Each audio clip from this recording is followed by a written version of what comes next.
Okay, I think I'm live. Hi, everybody. Um, Although there's nobody here yet, I forgot to notify my email list that I was doing live today. So, and I also forgot to share that I'm going live in my community. So here we are. I'm live. Hopefully, people will come on here and see if they're subscribed and if they get notifications. So anyway, we're going to talk about herbalism today. As usual, that's what I do. I'm an herbalist and I'm an aromatherapist. Hi, Leonie from New Zealand. Thank you so much for being here. If you have any questions, just put them in the chat and I'll answer. We're going to talk herbs today.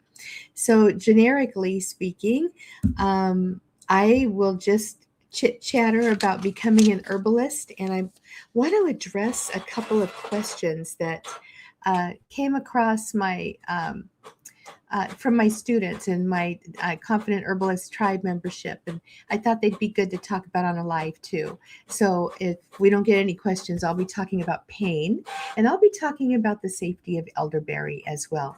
Hi, Colleen from Sandpoint. Hi, Christy from Harrison, Michigan. Welcome. And let's see. Hi, Lydia. How are you? Thank you guys for coming. I didn't tell anybody I was doing a live on YouTube, and so I don't expect too many people here today. Hey there, Amy from Phoenix. Hi. You know, we just were in Phoenix a while back for a business conference, and oh boy, it was really beautiful. So beautiful this time of year down there. So I wanted to just talk a little bit about becoming an herbalist and share this with you here. Um, I put a link. Can you guys in the chat above or in the chat, can you see the link that I put in there? I did put that in there when I set this up, but it's for this guide on your home apothecary, and it's about 29 pages. It's printer friendly. It's not heavy with images or anything like that. So, oh, good. So you guys can just scroll back up in the chat and pick that up. Or I wonder, let's see here if I can grab that for you. Let's see. I can actually I ought to just keep that link right here. And okay, awesome. Thanks, you guys. And I'll put it here too. Get your home apothecary guide. If I can spell. Right there. Okay. And basically, that guide is going to give you the basics of getting your home apothecary started and set up. Just the things that you need to know, just to make, if you're brand new to herbalism, to make the whole beginning part of it easier so that you're not left looking for stuff like I was when I first started. And I also go over some really good plants to know about for your home apothecary too. And you might want to take a look at that. Okay, so if you, again, I'll say this, if you have any questions on herbalism, go ahead and ask in the chat. And I want to apologize once again because I didn't notify anybody of this. So usually when I notify, we have a lot more people and a lot more action. So this might end up being a short little chat, but I'm just going to talk about becoming an herbalist real quick, because if you're here, you're probably interested in that. And, I think of all the times in history when people should be studying herbalism and aromatherapy and other alternative health endeavors. It's right now.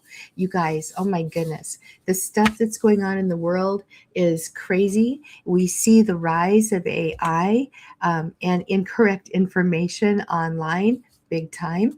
So I really believe now is the time for all of us to wake up, seriously wake up, and start really thinking about ourselves in this future world and what things may be looking like. And one of the things that we must take into account is our health. And is it going to be easier in the future to be healthy, or is it going to be harder to be healthy? Is it going to be easier to obtain medical help and medicines, or is it going to be harder?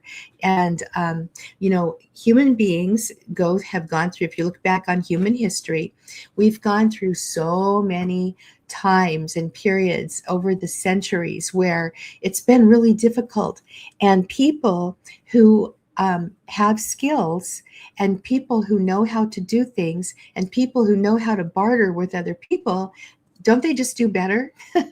Like, seriously.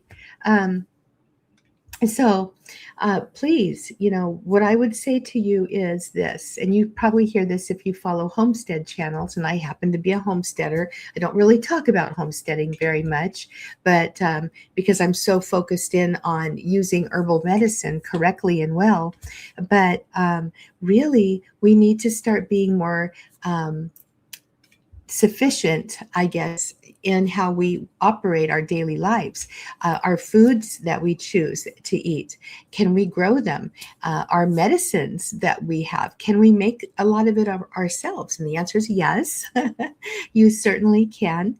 And so, you guys, let's talk about some of the ways there are available to everybody, to all of us, to learn herbalism. Okay, it used to be where if you wanted to become an herbalist in the olden days, you had to go apprentice with somebody who would teach you, and it took a very long time. Or you might have been born into a family where there was herbalism going on, and you were able to go learn from that person. What a blessing that would have been, right? Well, these days, most of us don't have that. And to be honest, the medical system has not been kind to herbalists in the last couple hundred years in modern developed countries.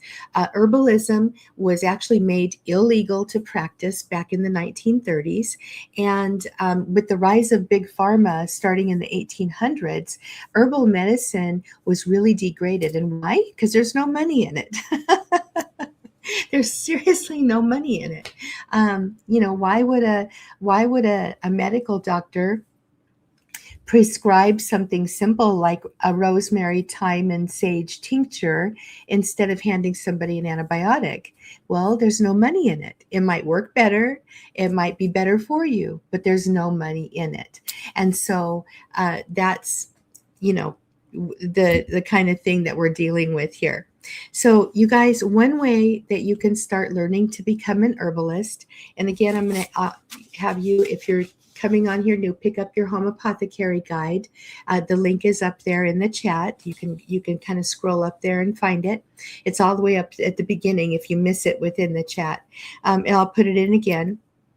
But one of the ways that all of us can learn to study and learn herbalism is with books. Books. And I've written a lot of them, actually. But, when I first began learning herbalism back in the day, there were no books. There were just a couple that I could find out there that were available. And there was no information online. In fact, the computer was brand new. It tells you how long it's been for me. And learning herbalism was very challenging because of a lack of information. And now there's so much information.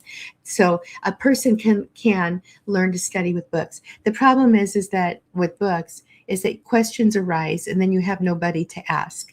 And it takes a long, long time to study and learn herbalism using books.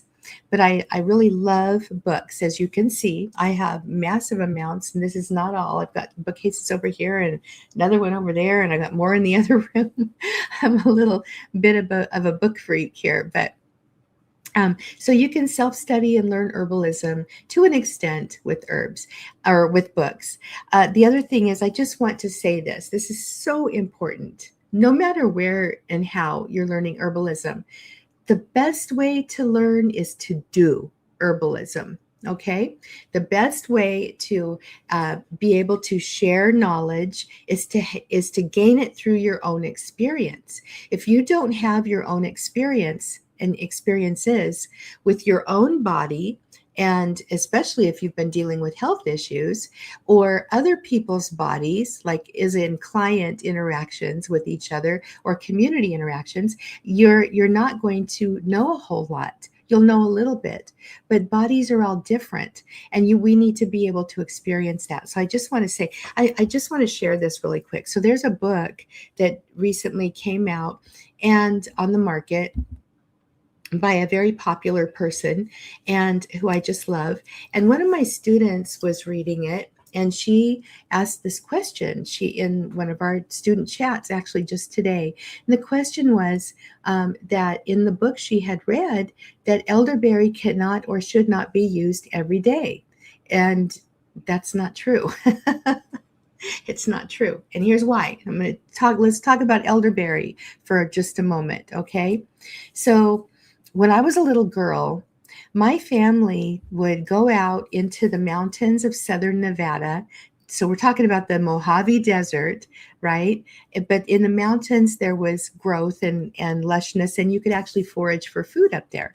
And so Labor Day weekend, we would take our brown paper sacks and all of us would go up and we would forage elderberries in the mountains. So we'd go on these long hikes and we'd go searching for wild elderberries, and we would fill our bags. And when we got home, my parents went right to work and with us helping, and we made elderberry jam. We made elderberry jam every year for many, many years.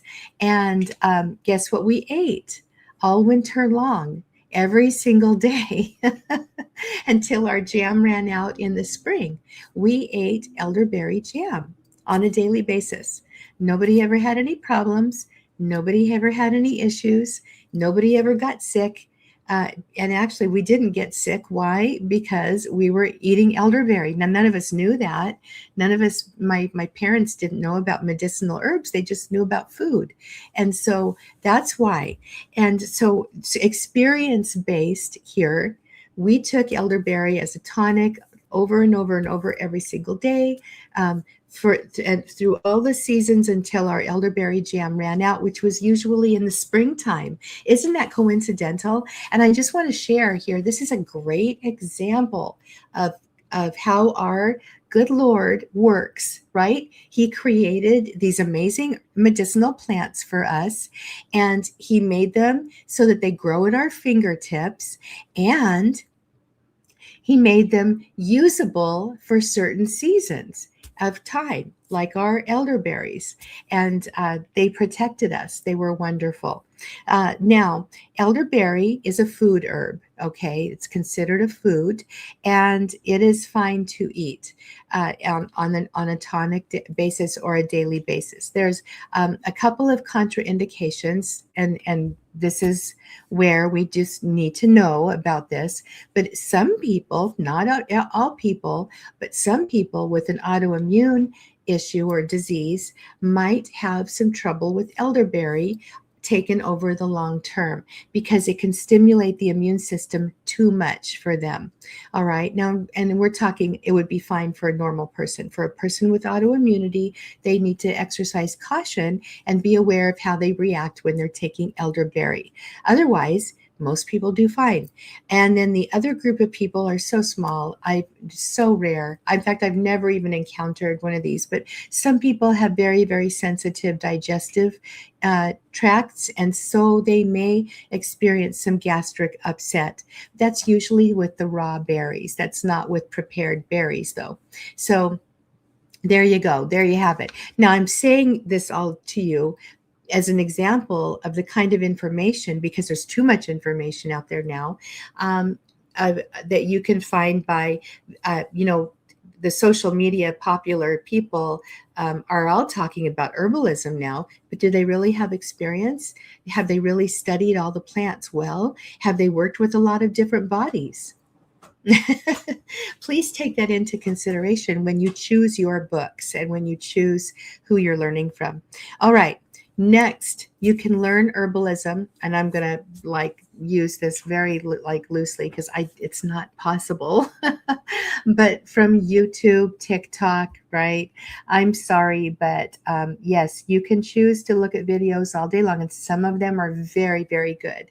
I follow a couple of herbalists on YouTube or in podcasts, and they're very good herbalists, and I love listening to them. However, they're hard to find and they're rare. Okay, most people chit-chatting away about herbalism and using herbs on YouTube these days, I think are subpar.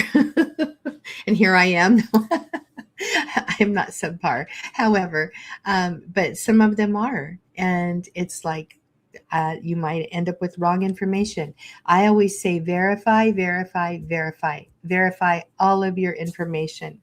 And then you can buy cheaper courses that are going to be fluffy usually, or not very long, or they might even be AI generated. Because these days, you guys, anybody can wake up in the morning, go to AI at this point, and they can generate a course. Can you imagine? This was unheard of back in the day. When I first started and there was no herbal information to now, we're literally like 20 years later ish, maybe a little longer than that. But now people are creating courses completely on AI, which is so dangerous as far as herbalism goes. I think pretty much anything. I think we need like a real person behind the scenes, don't you? Um, and so what I suggest is choosing a really good school. And our school is awesome. The School of Botanical Arts and Sciences, Healing Harvest Homestead. You can find it both ways, searching both ways, or search my name. I come up. But, these days you need to be thinking about what kind of a school you want to attend. Do you want to attend a school that's allopathic, which means the teacher just teaches herbalism in terms of masking symptoms, kind of like a doctor would do? Or do you want to go to an herbalism school that teaches holistic herbalism, that teaches a whole body, mind, spirit approach? Because guess what? Here's another secret. All of those things, all of those mind, body, spirit, they are all vital to your exercising and practicing herbalism and aromatherapy. They just are. And people who leave out those factors are missing out on a huge impact of health. We'll talk about that if we get to talk about pain today. But so I just want to encourage you that if you're going to choose a school and if you're ready to get started, we're awesome. And we're opening Ditch the Drugstore next week for enrollment. That's my family apothecary course. So I'm not going to talk any more about that right now. I'll talk about it a little bit in another chat sometime. But I didn't get on here to talk about that right now. But anyway, I got on here to talk about you building your home apothecary and getting it started. And you can pick up this free guide. It's 29 pages, printer friendly, and you can start getting some ideas about this. Oh, do you know what else I should do? I totally forgot about this. I should invite you to my workshop I'm doing here. I don't know why I forgot about this. Let's see. I'm going to grab the link for you, but I'm going to be giving away another book during that workshop. Oops. And it's 5 best herbs for your home apothecary. We're going to kind of dive deeply into the herbs that you need for a home apothecary. Now, obviously, 5 herbs isn't very many, but you can do a lot with these 5 herbs that I'm going to be talking about. And this workshop is going to be next week on Tuesday. I'm going to put this in here for you guys, and then I'll check questions in the chat for you. This is, let's see, what free training, 5 best herbs for your home apothecary. There will be a replay. So if you can't make it on Tuesday, I know how life is, and many of us work and all the things. Go ahead and sign up anyway, because you'll be able to get the replay link. Okay? So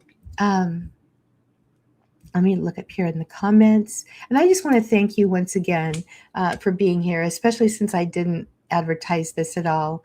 I don't know what I was not thinking. I've just been really, really, really busy. Let's see here.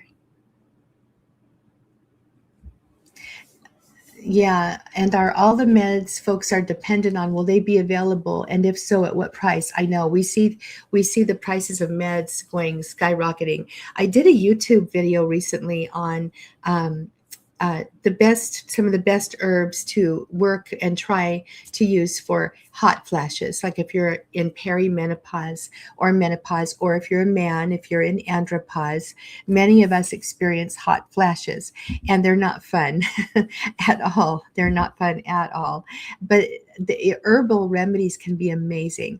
Well, a new drug just came out on the market, and it's $600 a month for to help take care of hot flashes. And clinical studies have showed that the herb does just as well, if not better. So anyway, um, you know, why would we choose a drug with side effects over a plant God made for us, right? I don't understand. Amy says, my first live chat with you. I purchased the Family Herbalist program in December. Instead of printing the PDFs provided in the curriculum, do you have a book that I can purchase from you instead? Yes, we actually do. One of the formula book is here. That's just formulations. It's nothing else.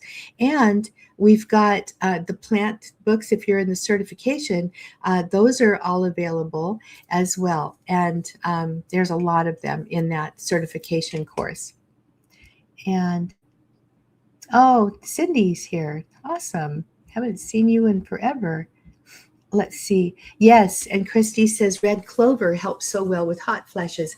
It's a good helper. I like using red clover in conjunction with the black cohosh for hot flashes. Red clover, it has phytoestrogens, and so what they do, these little chemicals, they actually help to fill in the estrogen receptors, and they help keep us in balance. And it's a very simple way that they work.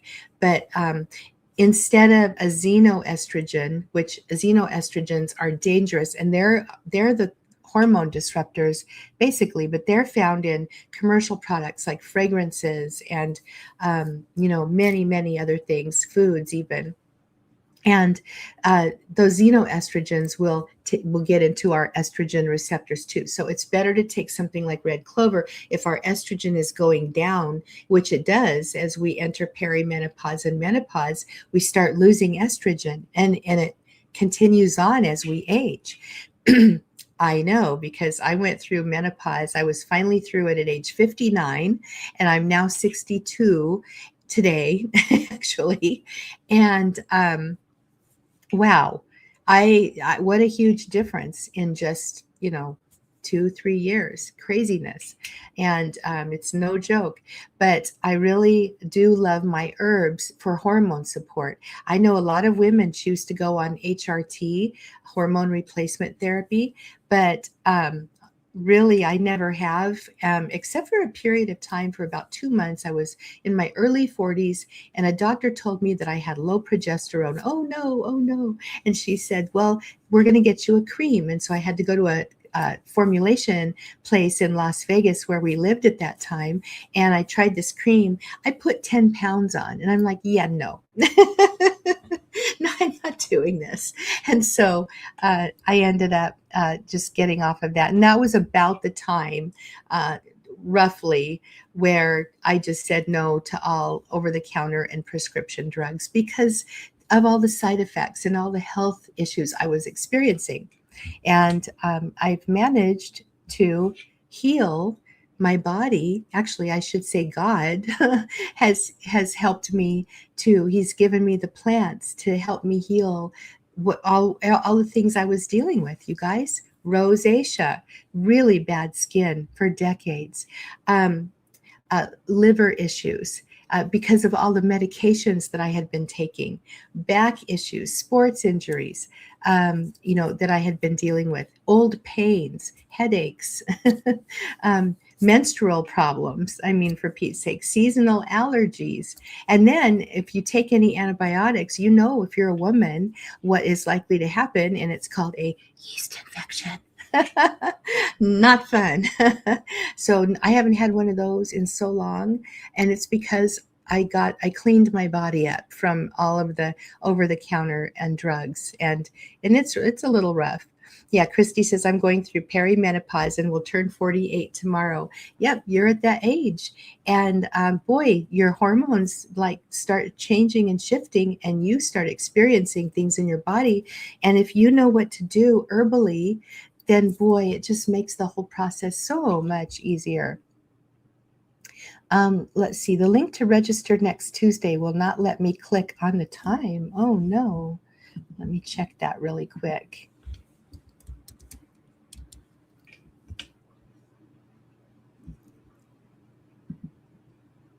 Oh gosh, I don't know why. Ooh, thank you for sharing that with me.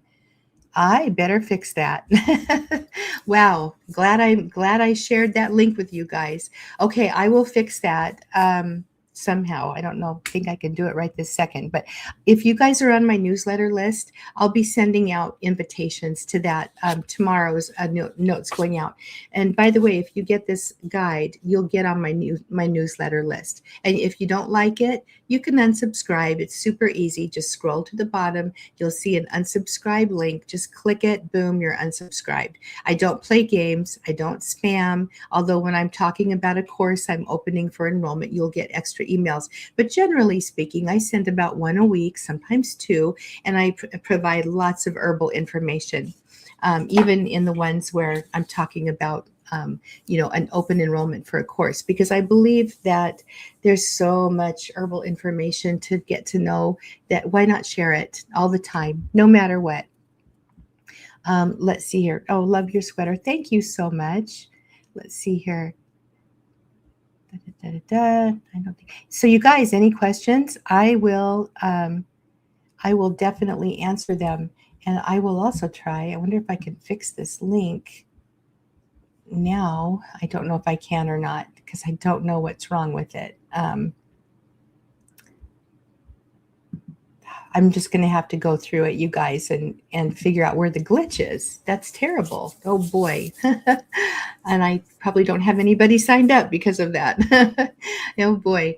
Anyway, that's what happens when you start to put out open enrollment to a course. Things happen. All right. Do you guys want to talk about pain?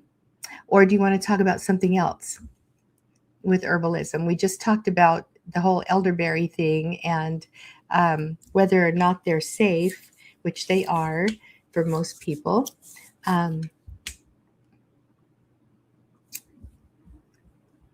You want to talk about pain, Christy? Okay.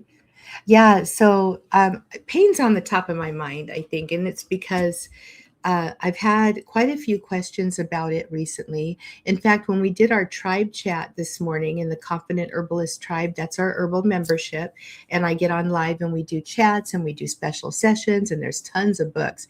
There's probably close to 10,000 pages of text material inside the Confident Herbalist Tribe, and there's a pathway that you can get on to keep yourself on track. So everybody gets to choose their path inside the tribe. But this morning we talked about pain because somebody was asking about what I did for my back pain, because she has a friend she's working with who's got chronic pain and is trying to avoid surgery, which is great. You shouldn't try to avoid surgery if you can.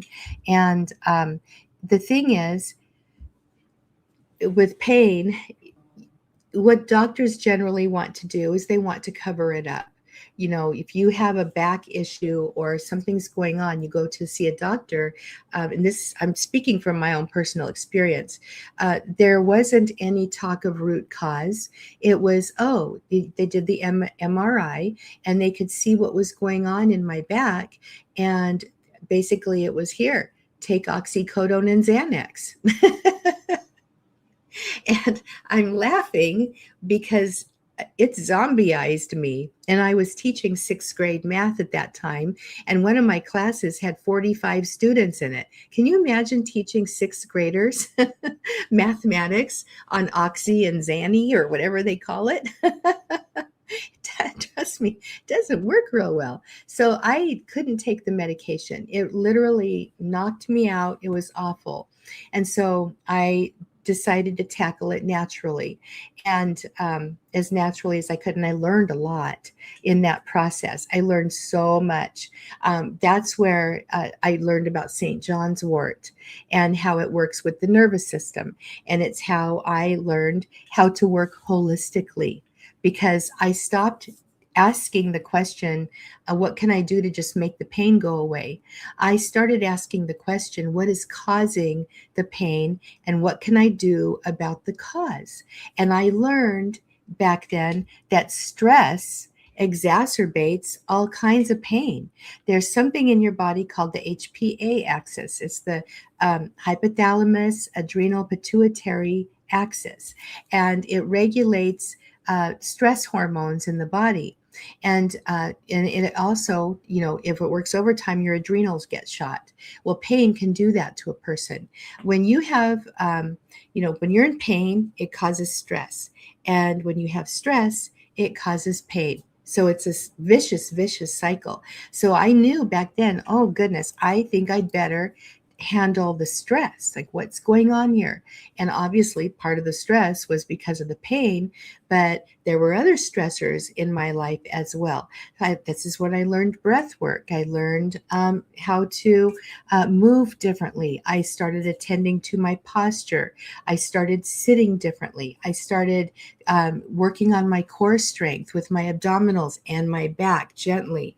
And I did all kinds of things to start helping my body heal itself, because you guys, your body wants to heal itself. But so anyway, when I was answering the lady's question this morning, we started talking about, okay, you want a layered approach. You can definitely use herbs for pain relief. And the kinds of herbs you would use for pain relief are going to depend on the person and the kind of pain that you're dealing with. In many cases, you would want to use a nervine herb that affects the nerves and supports the nervous system. You would want to use maybe a slightly mildly sedating herb to a strong one, depending on the person's needs. You might want to use a relaxing herb. You might want to use an actual herb that has analgesic and pain relieving properties. And you can use these in combination with each other. On top of that, like I just said, you can handle your stress response with things like breath work. You can work on your emotions and your mental wellness through the process with essential oils as well as herbs. And so you can see that doing all of these things can really be helpful for pain. And if you guys, gosh, if people just knew, if you could just get your emotional state and your mental state and your inward thought life to a place that was healthy, this can do so much for your physical body too. It's amazing. And so I would say even spiritual practices. We all have our own spirituality. For me, it's prayer, and meditation is really helpful too. So anyhow, you guys, I'm going to scroll back up and see if there's any questions. Let's see. Cindy says, I'm allergic to raspberries. Can I use the leaf? Cindy, you may be able to. You can try it. I would drink a little weak tea and see if you have a reaction. The leaves do have different compounds than the fruit. You can also do a patch test by making a strong infusion with the leaf in water. And then you just put some on your wrist, cover your wrist, don't get it wet for 24 hours, and then test it. Take the bandage off. And if you have any kind of reaction, then you are probably going to be allergic to the leaf. So those are just some things you can try there. Colleen says, what about comfrey oil for back and neck aches? It's wonderful. I love comfrey oil. It's very high in a compound called allantoin, and it's very, very cell regenerative. So in terms of supporting just tissue health and tissue growth and regeneration. It's excellent. And in terms of pain relief, it's good too. But I really, for pain relief, I like to use it in conjunction with other plants, like cayenne is one. Peppermint is another one, and I will use the peppermint essential oil among other things. In fact, oh my goodness, a whole bunch of essential oils can be really helpful. We were talking about this morning in the Confident Herbalist Tribe chat too, when we were talking about pain. But somebody had asked about CBD oil, and CBD is wonderful, especially as long as it doesn't have the THC in it. But there's a specific terpene in CBD called B-caryophyllene, and it's found in really high amounts in some essential oils. So you could use things like black pepper essential oil. Peppermint's great because of the menthol, not the B-caryophyllene. But black pepper, copaiba balsam is very high in B-caryophyllene. Let's see. The blue oils, German chamomile, yarrow, and blue tansy are high in B-caryophyllene as well. So those are just a few, and there are others. And I really love working with that group of chemicals when it comes to pain too. But those would be really good in conjunction with comfrey oil. Oh, thank you. Heidi is the best herbal instructor I have found. The tribe is such a wonderful source as well. Healing Harvest Homestead and Heidi changed my life. It's worth checking out. Oh, thank you, Cindy. And Christy says, I know from experience that is true. So anyway, you guys, I am going to go ahead and hop off. I could be on here talking about herbs for, as many of you know, who are students of mine, for hours, for hours and hours. But I need to go fix that link in the webinar. So now I'm stressed. But I'm going to use some of my essential oils and tackle a tech. So good. A tech glitch, and you might be wondering what that is. This is a combination of different citruses which uplift your mood and tend to soothe and calm stress, and spices which tend to stimulate and support warmth and things like that. So it's a really nice wintertime blend. All right, you guys, I'm going to sign off. Please be sure to get your home apothecary guide. Oops, that's the wrong link. That's the stinky webinar link that doesn't work. That's such a bummer. Oh my goodness. Okay, here's the link to the Home Apothecary Guide. I would love it if you're new to me, if you would join my newsletter list, and you can do that by getting this guide. And like I said, no hard feelings if you are like, yeah, she's not my style, you want to unsubscribe. It's okay. That's fine. But I will be putting this link out in notes going out to my newsletter list. So pick up your Home Apothecary Guide, get on my newsletter list, enjoy free herbal information that comes into your inbox every week. And I hopefully will see you here on YouTube. Thank you for being here, or inside a course. All right, you guys, thank you so much. I'll talk to you later. I'll see you soon.